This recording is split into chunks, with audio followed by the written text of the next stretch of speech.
அனைவருக்கும்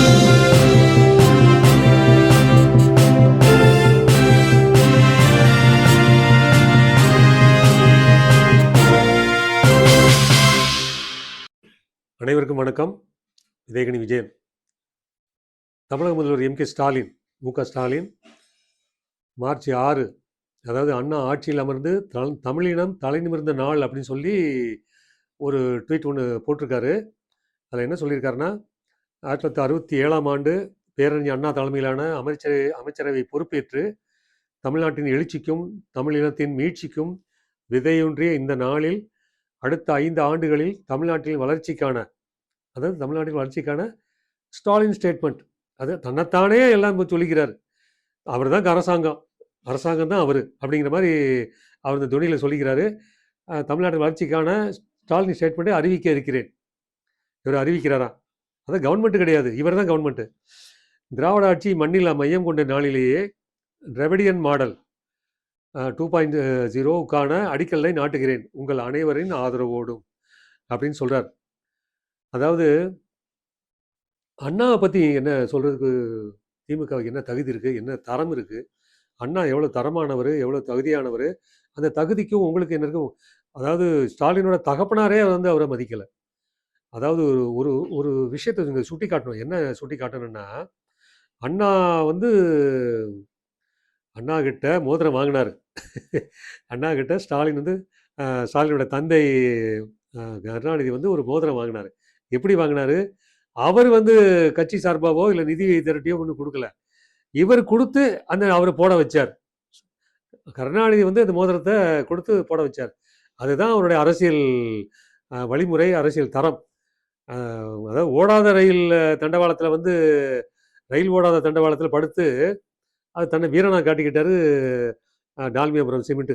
அதாவது இன்றைக்கி அந்த சிமெண்ட்டு ஆலையினுடைய அருகில் இருக்கிற டால்மியாபுரம் அந்த ரயில் நிலையம், அந்த ரயில் நிலையத்துக்கு போய் நான் மறியல் பண்ணுறேன் அப்படின்னு சொல்லிட்டு போய் அந்த தண்டவாளத்தில் ரயில் ஓடலைனாலும் அதில் படுத்துக்கிட்டார். கள்ளக்குடி கொண்ட கருணாநிதினு சொல்கிறாங்க இல்லையா, அந்த கள்ளக்குடி ரயில் நிலையம் அப்படி இருக்குது. அந்த மாதிரி இருந்தவர் தான். எல்லாத்துலேயுமே நடிப்பு, எல்லாத்துலேயுமே சுயநலம் இப்படி உள்ளவர். அண்ணா பற்றி சொல்கிறதுக்கு என்ன இருக்குது?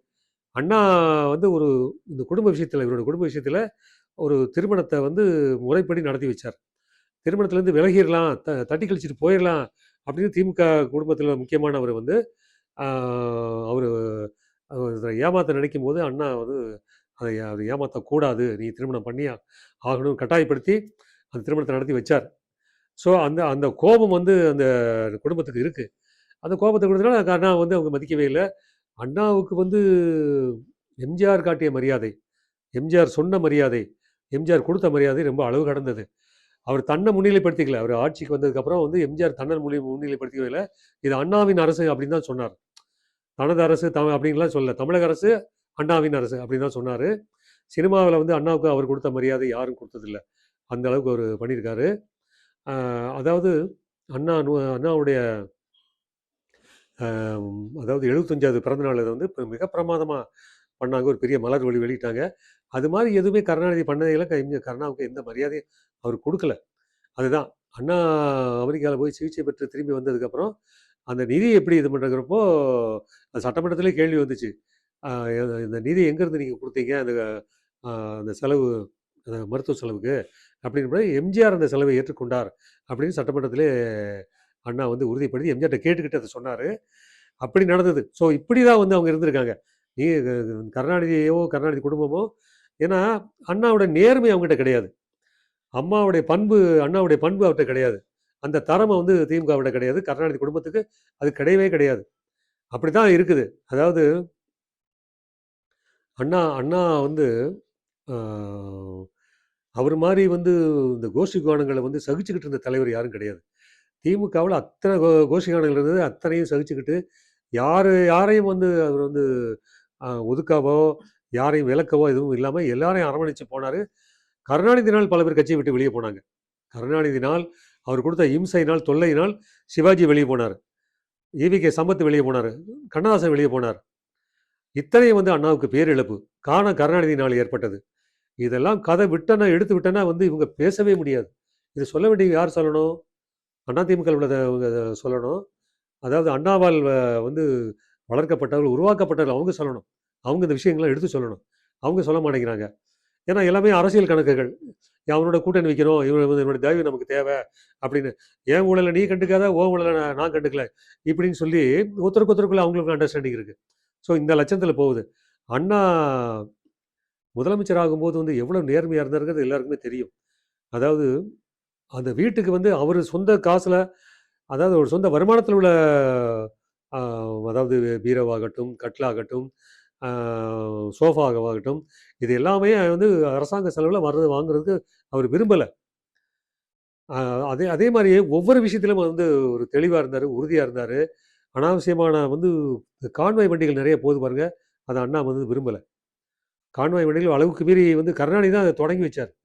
கருணாநிதி தான் வந்து பெரிய பரிவாரமே அவங்களுடைய முதலமைச்சர் காருக்கு பின்னாடி வாகனங்கள் போறத வந்து தொடங்கி வச்சது கருணாநிதி. அது ஜெயலலிதாவும் புடிச்சுக்கிட்டாங்க. அவங்களும் அது பண்ணாங்க. அந்த அண்ணாவோட வழியில தான் எம்ஜிஆர் நடந்துக்கிட்டார். அவருடைய கான்வாய்ல பாருங்க, எம்ஜிஆரோட அதாவது முதலமைச்சருடைய கான்வாய் வந்து அவருடைய கார் நடுவுல இருக்குன்னா, முன்னாடி வந்து ஒரு அந்த வழிநடத்தி செல்கின்ற ஒரு இந்த போக்குவரத்து காவலினுடைய அ வண்டி இருக்கும். பின்னாடி போலீஸு காவலுக்கு இருக்கும். 3ஏ 3 வண்டி தான். போக்குவரத்து அவங்க ஒருபோதும் எம்ஜிஆர் நிறுத்துனதே கிடையாது. நிறுத்த விட்டது கிடையாது.